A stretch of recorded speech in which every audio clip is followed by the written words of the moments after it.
हो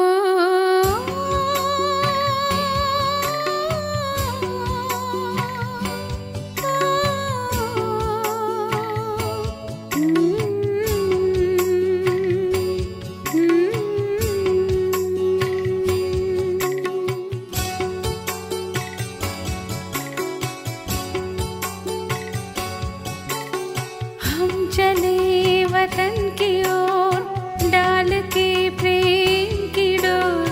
हम चले वतन की ओर डाल के प्रेम की डोर।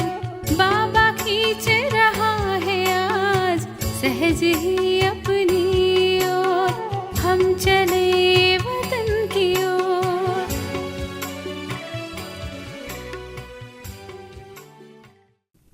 அவ்யக்த பாப்தாதா மதுபன். கிரீடம், திலகம் மற்றும் ஆசனதாரி ஆவதற்கான விதி. பாப்தாதா அனைத்து குழந்தைகளையும் பார்த்து மகிழ்ச்சி அடைந்து கொண்டிருக்கின்றார். ஏனென்றால் ஒவ்வொருவரையும் வரிசை கிரமமான கிரீடதாரி மற்றும் ஆசனதாரியாக பார்த்து கொண்டிருக்கின்றார். நீங்கள் உங்களை கிரீடதாரி மற்றும் ஆசனதாரியாக பார்க்கிறீர்களா? எத்தனை விதமான கிரீடம் இருக்கிறது மற்றும் எத்தனை விதமான ஆசனம் இருக்கிறது? உங்களுக்கு எத்தனை கிரீடங்கள் இருக்கின்றன? 21 ஜென்மங்களின் 21 கிரீடங்கள். இப்பொழுது ஏதாவது கிரீடம் இருக்கிறதா? அல்லது 21 கிரீடங்கள் மட்டும்தான் தென்படுகின்றனவா?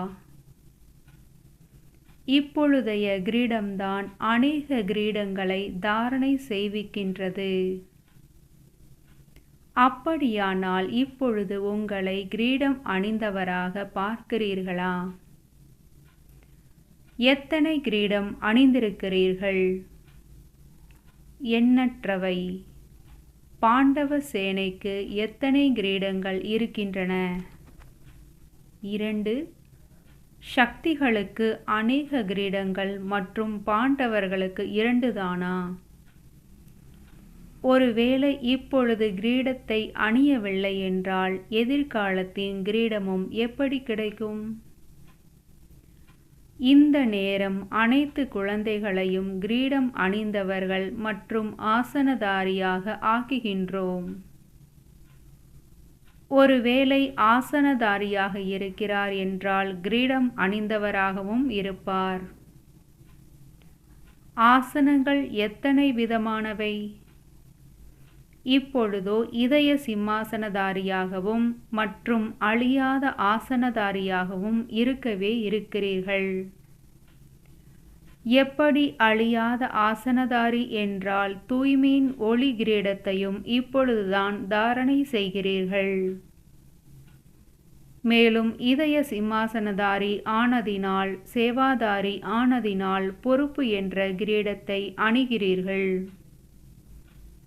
எனவே இப்பொழுது ஒவ்வொருவரும் 2 ஆசனதாரியாகவும் மற்றும் 2 கிரீடங்கள் அணிந்தவராகவும் எவ்வளவு நேரம் இருக்கிறீர்கள் என்று தன்னைத்தானே சோதனை செய்யுங்கள்.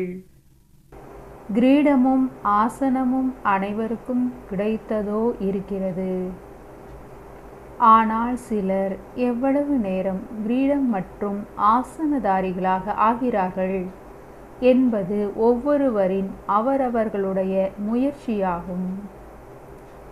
அநேகருக்கு ஸ்தூலமான கிரீடம் அணிவதின் அனுபவம் கூட குறைவாக இருக்கிறது. எனவே அடிக்கடி கழற்றி வைத்து விடுகிறார்கள். ஆனால் இந்த கிரீடம் மற்றும் ஆசனமோ ஒவ்வொரு நேரமும் கிரீடம் மற்றும் ஆசனதாரியாக ஆகும் அளவிற்கு சரளமானது மற்றும் சகஜமானது. எப்பொழுது யாராவது ஆசனதாரியாக இருக்கிறார் என்றால் ஆசனத்தில் இருப்பதினால் ராஜ்ய காரிய விவகாரங்கள் அவருடைய கட்டளைப்படி நடக்கிறது. ஒருவேளை ஆசனத்தை விட்டுவிட்டார் என்றால் அதே ராஜ்ய காரிய விவகாரங்கள் அவருடைய கட்டளைப்படி நடப்பதில்லை. அப்படி நீங்கள் எப்பொழுது கிரீடம் மற்றும் ஆசனத்தை விட்டுவிடுகிறீர்கள் என்றால் இந்த கர்ம இந்திரியங்கள் உங்களுடைய கட்டளைகளையும் கேட்பதில்லை. எப்பொழுது ஆசனத்தில் அமருபவர்களாக இருக்கிறீர்கள் என்றால் இந்த கர்ம இந்திரியங்கள் சொல்லுங்கள் ஐயா, செய்கிறேன் என்று சொல்லும். எனவே இந்த கிரீடம் மற்றும் ஆசனத்தை ஒருபோதும் விட்டுவிடக்கூடாது என்ற இதே கவனத்தை எப்பொழுதும் வையுங்கள். தன்னுடைய கிரீடம் மற்றும் ஆசனதாரியின் முழுமையான சித்திரத்தை எப்பொழுதும் நினைவு வைத்து கொள்ளுங்கள். அதை நினைவு செய்வதினால் அநேக சித்திரங்கள் உருவாகிறது இல்லையா? அவை உருவாகாது. ஒரு நாளுக்குள்ளேயே ஒவ்வொருவரின் விதவிதமான ரூபம் மாறுவதன் சித்திரம் தென்படுகிறது. எனவே தன்னுடைய சம்பூர்ணமான சித்திரத்தை எதிரில் வையுங்கள். கிரீடம் மற்றும் ஆசனதாரியாக ஆவதினால் லட்சியம் மற்றும் போதை இயற்கையாகவே இருக்கும். ஏனென்றால் கிரீடம் மற்றும் ஆசனம் போதை மற்றும் லட்சியத்தை நினைவூட்டுபவைகளேதான். அப்படி தன்னுடைய கிரீடம் மற்றும் ஆசனத்தை ஒருபோதும் விடாதீர்கள். எவ்வளவிற்கு எவ்வளவு இப்பொழுது கிரீடம் மற்றும் ஆசனம் தாரணை செய்வதின் அனுபவி மற்றும் பயிற்சி உடையவராக ஆவீர்களோ அவ்வளவுக்கு அங்கேயும் சத்தியுகத்தில் இவ்வளவு காலம் கிரீடம் மற்றும் ஆசனத்தை தாரணை செய்வீர்கள். ஒருவேளை இப்பொழுது குறைந்த காலத்து கிரீடம் மற்றும் ஆசனதாரியாக ஆகிறீர்கள் என்றால் அங்கேயும் வெகு குறைந்த காலத்திற்கு கிரீடம் மற்றும் ஆசனத்தை பிராப்தி செய்ய முடியும். இப்பொழுதைய பயிற்சி ஒவ்வொருவருக்கும் அவருடைய எதிர்காலத்தை சாட்சாத்காரம் செய்வித்து கொண்டிருக்கிறது. இப்பொழுது கூட மற்றவர்களை கிரீடம் மற்றும் ஆசனதாரியாக பார்த்து கொண்டும் மற்றும் குஷி அடைந்தும் கொண்டே இருந்தீர்கள் என்றால் அங்கேயும் பார்த்து கொண்டே இருக்க வேண்டியது வரும். எனவே நிரந்தரமாக கிரீடம் மற்றும் ஆசனதாரி ஆகுங்கள். இந்த மாதிரியான கிரீடம் மற்றும் ஆசனம் பின்பு எப்பொழுது கிடைக்கும்? இப்பொழுதுதான் கிடைக்கும். கல்பத்திற்கு பிறகு கூட இப்பொழுதுதான் கிடைக்கும். இப்பொழுது இல்லை என்றால் எப்பொழுதும் இல்லை. வீட்டில் அமர்ந்திருக்கும் போதே யாராவது கிரீடம் மற்றும் ஆசனம் கொடுப்பதற்காக வருகிறார்கள் என்றால் என்ன செய்வீர்கள்? தந்தையும் இப்பொழுது ஆத்மாக்களின் வீட்டில் விருந்தினராகி வந்திருக்கின்றார் இல்லையா? வீட்டில் அமர்ந்திருக்கும் போதே கிரீடம் மற்றும் ஆசனத்தின் பரிசை கொடுப்பதற்காக வந்திருக்கின்றார். கிரீடம் மற்றும் ஆசனத்தை விட்டுவிட்டு எங்கே சென்று விடுகிறீர்கள் என்று தெரியுமா? மாயாவின் இருப்பிடம் ஏதாவது இருக்கிறதா? நீங்களும் சர்வ வியாபி என்று கூறுகிறீர்கள். மேலும் உங்களை தவிர மற்ற அனைத்து இடங்களிலும் இருக்கிறது. தன்னுடைய 63 ஜென்மங்களின் எத்தனை தடவை மாயாவிற்கு இருப்பிடம் கொடுத்திருப்பீர்கள்? அதனுடைய விளைவையும் எத்தனை முறை பார்த்திருப்பீர்கள்? யார் வெகு காலத்திற்கு அனுபவியாக இருந்தும் அதே விஷயத்தை பேசுகிறார்கள் என்றால் என்னவென்று கூறுவது? கிரீடம் மற்றும் ஆசனத்தை விட்டுவிட்டு காட்டிற்கு சென்று விடுகிறார்கள் என்று காண்பிக்கிறார்கள் இல்லையா? அதேபோல் இங்கேயும் முட்களின் காட்டிற்கு சென்று விடுகிறீர்கள். ஆசனம் எங்கே மற்றும் முட்களின் காடு எங்கே? எது விருப்பம்? எப்படி பக்தர்கள் மற்றும் அலங்காரம் செய்பவர்கள் நியமப்படி குளித்து மூழ்கி தன்னுடைய நெற்றியில் அவசியம் திலகம் இடுவார்கள். அலங்காரத்தின் காரணமாகவும் பக்தியின் காரணமாகவும் மற்றும் சுமங்கல்யத்தின் காரணமாகவும் திலகம் இடுகிறார்கள். அதேபோல் நீங்கள் அமிர்த வேளையில் தன்னை ஞான குளியல் செய்விக்கிறீர்கள், தன்னை ஞானத்தினால் அலங்கரிக்கிறீர்கள். அதேபோல் அமிர்த வேளை இந்த நினைவு திலகத்தை கொடுக்க வேண்டும். ஆனால் அமிர்த வேளையில் இந்த நினைவு திலகத்தை கொடுக்க மறந்துவிடுகிறீர்கள். ஒருவேளை யாராவது திலகம் இட்டு கொண்டாலும் பிறகு அழித்து விடுகிறார்கள். அடிக்கடி நெற்றியை தொட்டு திலகத்தை அழிக்கும் பழக்கம் அநேகரிடம் இருக்கிறது. இப்பொழுது திலகம் இட்டுக் கொள்பவர்கள் உடனே அழித்தும் விடுகிறார்கள். இந்த விஷயமும் அதே போல்தான். சிலர் திலகம் இட மறந்து விடுகிறார்கள். சிலர் திலகம் இட்டு கொண்ட பிறகு அழித்தும் விடுகிறார்கள். அப்படி இட்டுக்கொள்வது மற்றும் அழித்து விடுவது என்ற இரண்டு காரியமும் நடந்து கொண்டு இருக்கிறது. அமிர்த வேளையில் இந்த நினைவினால் கொடுக்கப்பட்ட திலகத்தை எப்பொழுதும் நிலைத்திருக்கச் செய்தீர்கள் என்றால் சுமங்கல்யம், அலங்காரம் மற்றும் யோகி நிலையின் அடையாளம் எப்பொழுதும் உங்களுடைய நெற்றியில் இருந்து தென்பட்டு கொண்டே இருக்கும். எப்படி பக்தர்கள் திலகத்தை பார்த்து இவர் பக்தர் என்று புரிந்து கொள்கிறார்கள், இதேபோல் உங்களுடைய நினைவு திலகம் அந்த அளவு தெளிவாக அனைவருக்கும் தென்படும். இவர் யோக சொரூபமான ஆத்மா என்று உடனே உணர்ந்து விடுவார்கள். எனவே திலகம், கிரீடம் மற்றும் ஆசனம் ஆகிய அனைத்தையும் நிலைத்திருக்கச் செய்யுங்கள். திலகத்தை அழிக்காதீர்கள். தன்னை மாஸ்டர் சர்வசக்திவான் என்று கூறுகிறீர்கள் என்றால் மாஸ்டர் சர்வசக்திவானுக்கு கிரீடம் மற்றும் ஆசனம் தாரணை செய்வது கூட தெரியாதா என்ன? காரியம் செய்து கொண்டே இரண்டு விஷயங்களை மட்டும் எப்பொழுதும் நினைவு வைத்துக் கொள்ளுங்கள்.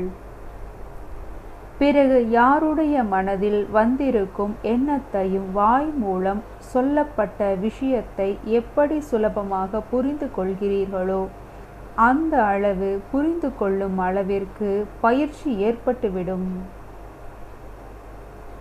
அதேபோல் மனதின் எண்ணத்தை சுலபமாக பிடிக்க முடியும். ஆனால் எப்பொழுது சமநிலையின் அருகில் வருவீர்களோ அப்பொழுதுதான் இது ஏற்படும்.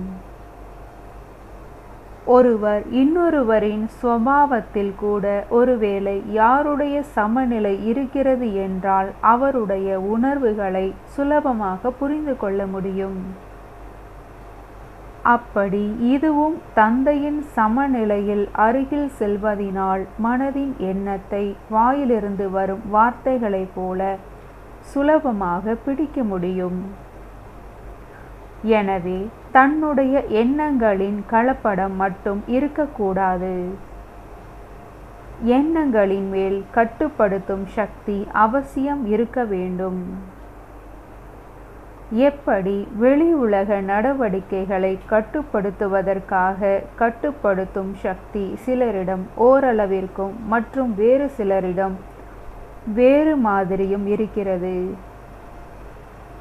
அதேபோல் இந்த மனதின் எண்ணங்கள் காரிய விவகாரங்களை கட்டுப்படுத்துவதற்கான கட்டுப்படுத்தும் சக்தி வரிசை கிரமமாக இருக்கிறது.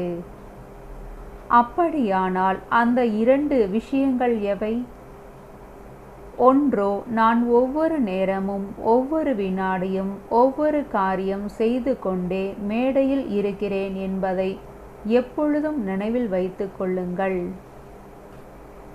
ஒவ்வொரு காரியத்தின் மேல் கவனம் இருப்பதினால் சம்பூர்ண நிலையின் அருகில் வந்து கொண்டே இருப்பீர்கள்.